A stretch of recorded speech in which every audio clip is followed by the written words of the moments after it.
Hey, where are you off to at this hour? As soon as Michael, my husband, saw the incoming call on his phone, he stopped eating and went back to his room. He then grabbed his jacket and was about to leave the house. We were finally having some rare family time together. No, just now my mom called saying she fell at home and can't move, so she needs help. I'm going to take her to the emergency clinic right away. You guys don't need to worry about anything. With those words, Michael dashed out of the house. It was a sudden event and I just watched him leave, but it was strange because he never really cared about Julia, his mother. Why would he suddenly be concerned about his mom now? Plus, I only saw the phone for a moment, but it seemed like the caller ID was set to private. It's odd to have your own mother's number set to us were unknown. His actions just now made everything seem even more suspicious. A few minutes after Michael left, the doorbell rang suddenly. Hello, Kyrie. I heard you weren't feeling well, so I made some stew and brought it over. What's going on here? When I opened the door, there was Julia, supposedly unable to move, standing right there with a pot in her hands. What? Julia! Michael just rushed out saying you had fallen and couldn't move. That's when I knew for sure. Michael had lied about Julia being immobile and had left, trampling over our family time. My name is Kyrie Stephen. I live with my husband Michael and our elementary school-aged son, Theo. Life isn't easy with the recent spike in living costs, but the three of us are living happily together. We met when we were both college students. I happened to stop by a cafe where Michael was working. Being shy, I was so nervous about his good looks the first time I saw him alone that I couldn't even speak properly as a customer. Was this love at first sight? Throughout my life, I never believed in love at first sight. I thought it was more of a myth than anything else. So, when I found myself experiencing it, I didn't know what to do and was quite flustered.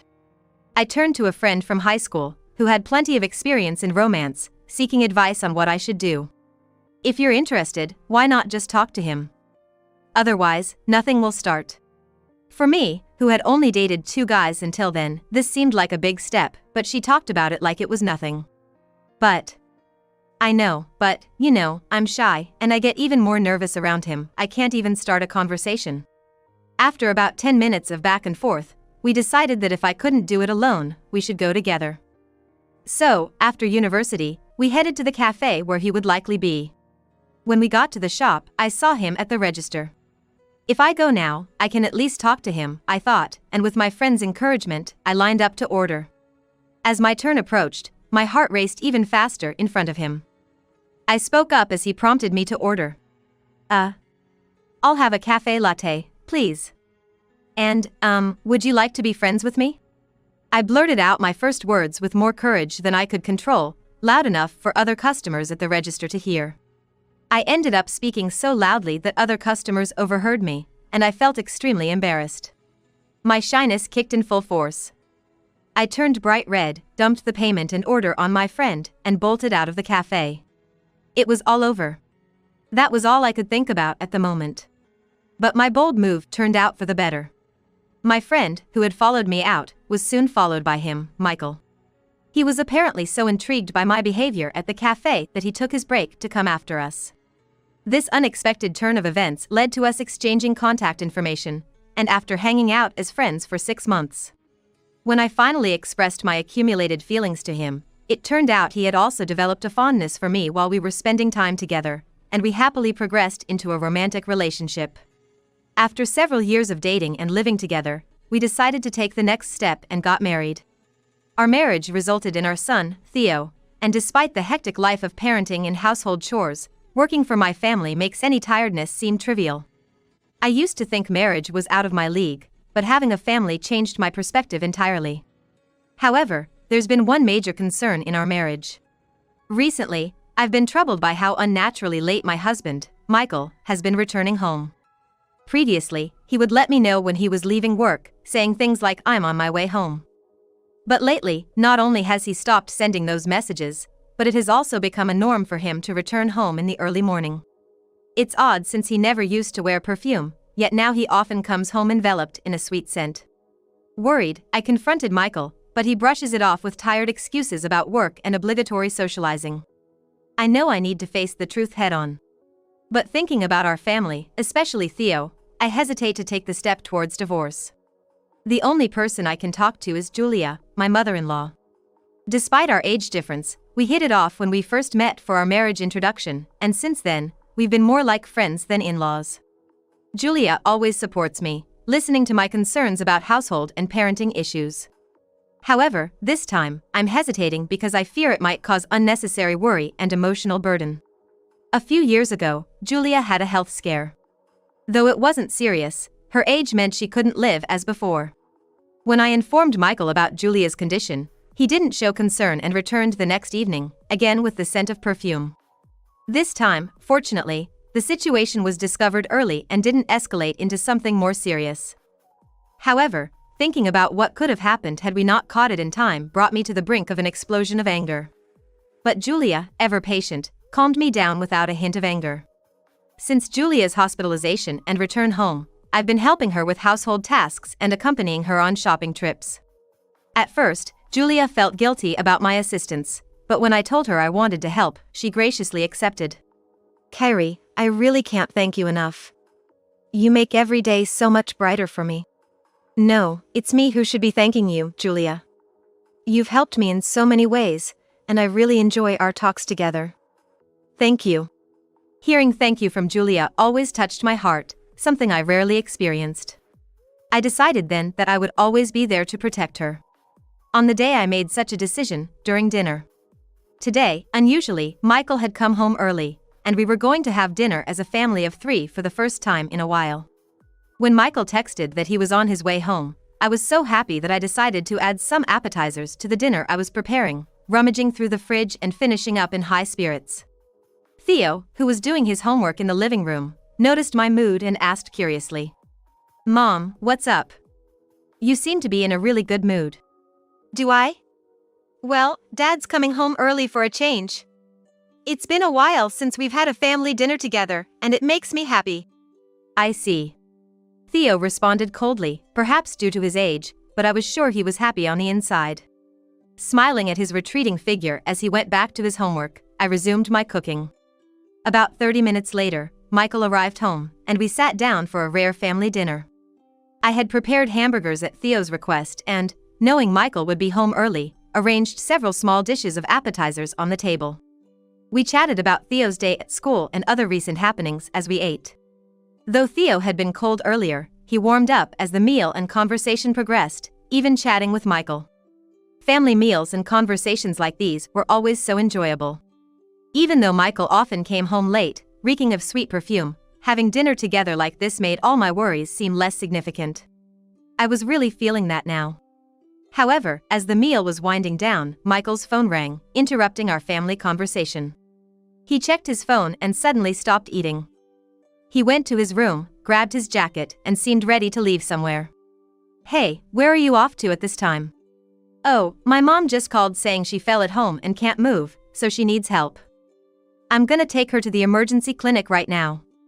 You guys don't need to worry about anything," Michael said and rushed out of the house.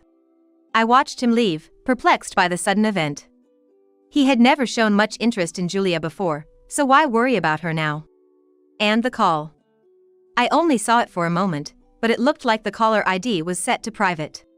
It's odd to have your own mother's number set to private. Just when I was reaffirming the importance of family, his actions raised my suspicions again. And then, the doorbell rang. "Kyrie, good evening. I heard you weren't feeling well, so I made some stew and brought it over. What's going on here?" When I went to see, Julia, who was supposedly unable to move after a fall, appeared in front of me holding a pot with both hands. "What? Julia! Michael just rushed out saying you had fallen and couldn't move." I invited Julia inside to align our stories. According to her, Michael had told her that I was unwell and resting, and she shouldn't come near the house. She had tried contacting Michael several times to check on me, but was either sidestepped or told unilaterally that everything was fine, apparently to keep Julia and me from interacting. This confirmed my suspicions. Michael lied about Julia being immobile and even trampled over our family time to go see someone else. Frustrated to my limit, I activated the GPS tracker I had installed in the car for emergencies. The GPS showed that Michael was currently driving towards the town center, and this route would lead him straight into the hotel district. It seemed likely that he was en route to meet his affair partner in the hotel district. Julia and I watched Michael's GPS movement on my phone's screen together. If you want to divorce Michael, I will support you. I'm on your side, Kyrie. Her words blew away all my hesitation. Encouraged by Julia, I decided to take action against Michael. The GPS pin stopped right in front of a hotel on the map, seemingly confirming Michael's infidelity. However, GPS isn't always accurate. He might not actually be at the hotel, and the location could be slightly off. To double-check, I called Michael, but after several rings, the call was cut off without an answer, and when I tried again, his phone was turned off. The call was a hopeful attempt, but with his phone off, there was nothing more I could do. It's okay, let's just leave it for today. We'll get everything out of Michael when he comes back tomorrow. So, I ended the day quietly with Theo and Julia. The next morning, before waking Theo, I went downstairs to see if Michael had returned, but he hadn't. The quiet living room, with the morning sun peeking through the slightly open curtains, was empty. He didn't come back. It's really over, isn't it? Around midday, Michael finally returned, still dressed as he had been when he left. Welcome back. There's something we need to talk about. What? I'm tired. I've been at the emergency clinic with Mom. Can't this wait? Michael replied, scratching his head and sighing, trying to head to his room. But Julia appeared behind me, blocking his path. You said I couldn't move after a fall? Can you explain what you mean by that? Michael's face, which had been composed, turned pale instantly. That makes sense. Last night, Michael was supposed to have rushed out to help his mother, Julia. But here she was, in good health, right in front of me. Michael, caught in the act, turned as meek as a mouse. When I took him to the living room, where I had previously called my parents to gather, his expression grew even darker upon seeing them. Seemingly realizing the gravity of the situation, Michael sat down without being prompted, ready to listen. Michael, you probably understand why we're all here. Tell us, in your own words, why you think that is. Julia pressed him, and Michael, sweating, looked down and remained silent. If you won't speak, I will. You left the house last night saying you were taking your injured mother to the emergency clinic. But you were actually in the hotel district, weren't you? But I didn't fall or get hurt. And you told me not to come near the house because Kyrie was unwell, right? Was that because my presence was inconvenient for you? I pulled out my phone and confronted Michael with the evidence that his last GPS location was at a hotel. He looked surprised to know that I had shared access to his location. Tracking Michael's whereabouts had been easy, but I had never activated the app before, busy with childcare and household chores, and restrained by my conscience. Michael looked at me, wanting to ask how I installed the app, but the situation rendered him speechless. That makes sense. If he questioned me about it here, it would be like admitting he had been going to questionable places. He probably thinks that if he doesn't say anything himself, even with some evidence present, the full truth won't come to light. That must be his calculation. However, such tactics won't work on me or Julia. Even if Michael remains silent, we are determined to pursue the truth to the very end. Michael, can you please explain what's going on? No, this is. Michael stammered, but his phone suddenly vibrated. I didn't miss the brief clouding of Michael's expression when he glanced at his phone, possibly thinking it might be a work-related call. I quickly grabbed the phone, and there was a message from a woman saying you left something behind, along with a photo of a young woman in her 20s holding Michael's coin purse. What's this? Who is this young girl? You're not going to tell me some transparent lie about her being a junior at work, right? The photo sent by his affair partner was unexpected, even for Michael. His face turned from blue to white. Michael, who had been silent, now had nowhere to escape. Michael, call this woman right now. Get her to explain everything.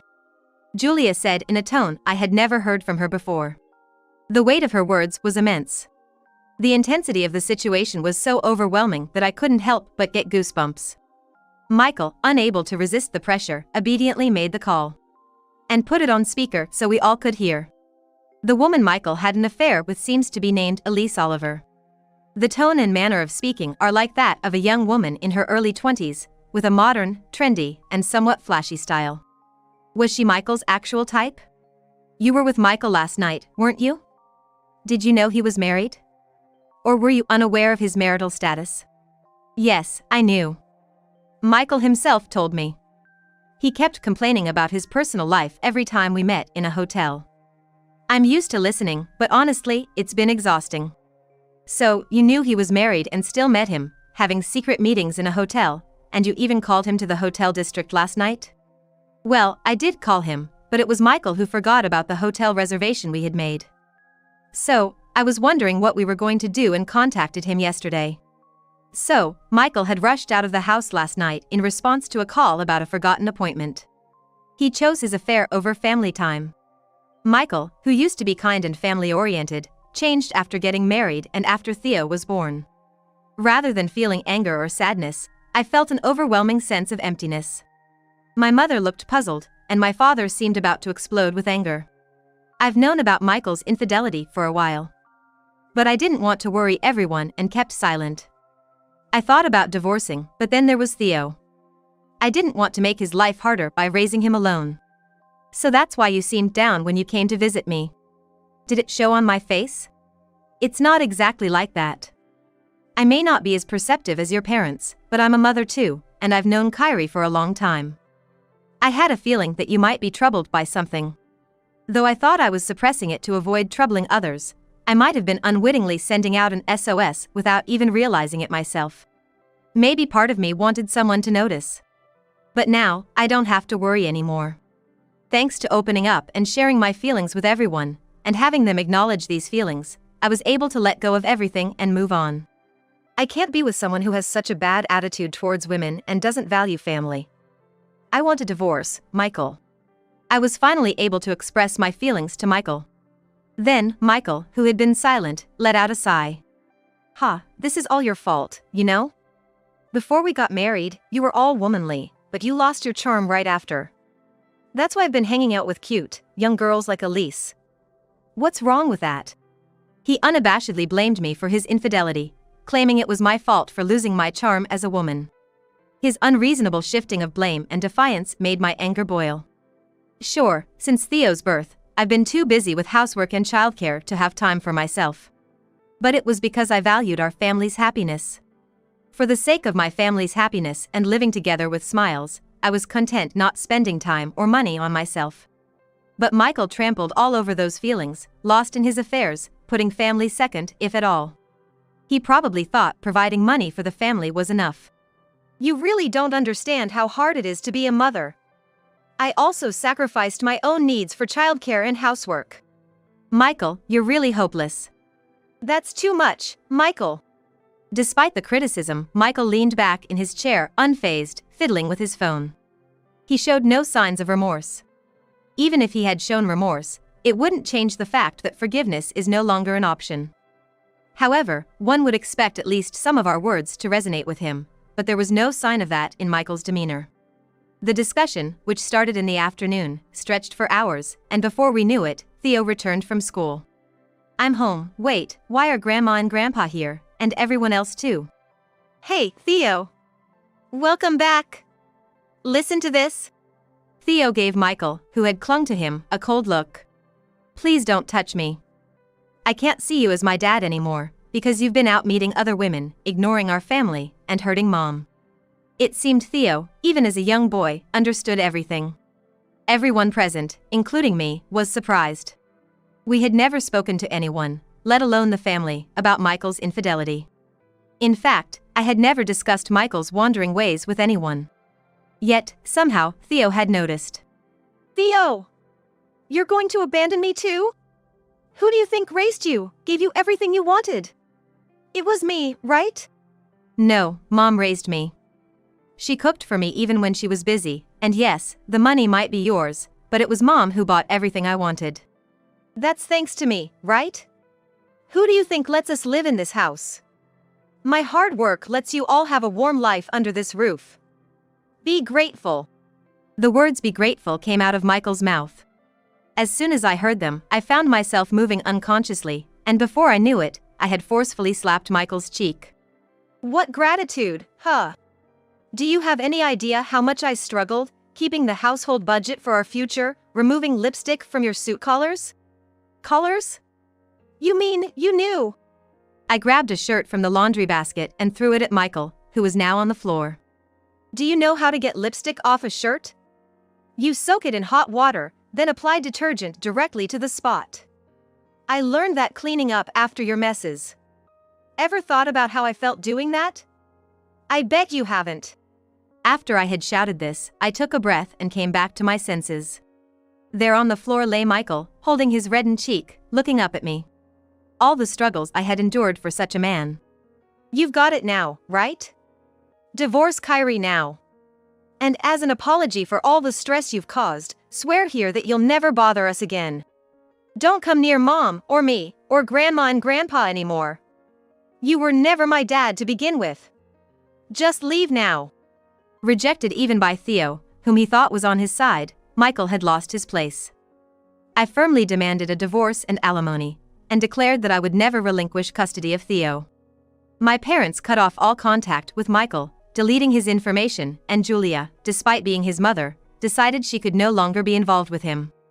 Michael, now being rejected by everyone, left the house without much resistance, walking towards the downtown area with his head down under the evening sky. Later, we learned that his affair partner, Elise, was also married and faced a hefty alimony demand from her husband. Elise's ability to pay seemed doubtful, but that was her problem. Michael signed the divorce papers without much fuss and agreed to pay alimony and child support until Theo finished high school. However, this drastically changed his once comfortable and slightly lavish lifestyle. Now living in a shabby apartment on the outskirts of town, struggling financially. It seems that because Michael had always left all the household chores to me, he never learned to cook. Now, relying on deli meals and takeout, he's apparently struggling financially. It was a self-inflicted result of his actions. As for me, after the divorce, I decided to move back home with Theo to my parents' house. Our family home is in a rural area, so, unfortunately, Theo had to transfer schools due to personal circumstances. However, the silver lining was that he didn't complain and obediently agreed to the change, which was a huge relief for me. Theo's friends looked a bit sad, but Theo, having matured a bit through this ordeal, reassured them by saying, "I'll definitely come to visit," even though he was the one transferring schools. He comforted his friends despite being in the situation of leaving. Seeing my son grow up so resilient made me proud to share his story with my parents. Julia and I remained close after the divorce. And despite initially refusing, I accepted some financial help from her. Thanks to that support, I didn't have any trouble with my living expenses. Now, when our schedule meet, I take Theo out for meals together, or he receives gifts on his birthday. He seems happy, surrounded by so many caring people. Since I moved back to my parents' house, they help take care of Theo even on weekdays. This allowed me to rejoin the pharmacy where I worked before my marriage, leading to fulfilling days at work. Now, when I return home, Theo and my parents are there to greet me. The moment of gathering around the dining table with my family is the happiest time for me above all else.